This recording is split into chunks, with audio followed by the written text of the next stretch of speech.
how to boost and promote a post on on your Facebook page on PC. Hello guys, so all what you have to do is simple. Go to your Facebook page. Now choose the post that you want to boost. For example, I'm going to choose this one.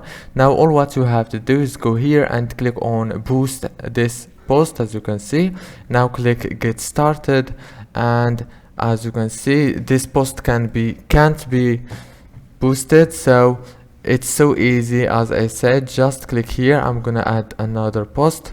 For example, let's add this one just to show you this, and click post.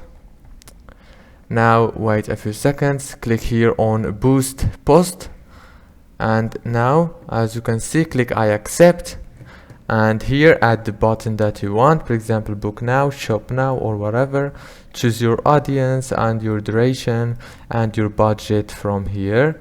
After you finish, click boost post now, and it's so easy and fast. If this video was helpful, don't forget to like and subscribe, and thank you for watching until the end.